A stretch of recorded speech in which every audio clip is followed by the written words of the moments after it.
আমার কাছে মনে হয় যে এই যে আমাদের যেসব যারা আছেন, বিশেষ করে রবীন্দ্রনাথ ঠাকুর, কাজী নজরুল ইসলাম, যারা আমাদের জন্য লিখেছেন, এনারা মনে হয় যে এনাদের যে লেখা সবসময়ই প্রাসঙ্গিক।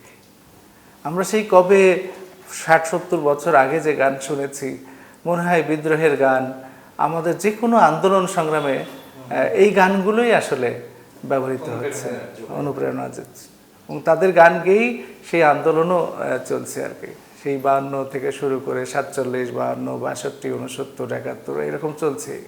রে পাগল এই কি দুরাশা জলে তুই বাঁধবি রে বাসা, রে পাগল এই কি দুরাশা জলে তুই বাঁধবি রে বাসা, মেটে না হেথাই পিয়াসা, হেথা নাই তৃষ্ণা দরিয়া, মুসাফির মুছরে আঁখি জল, ফিরে চল আপনারে নিয়া, মুসাফির মুছরে আঁখি জল, ফিরে চল আপনার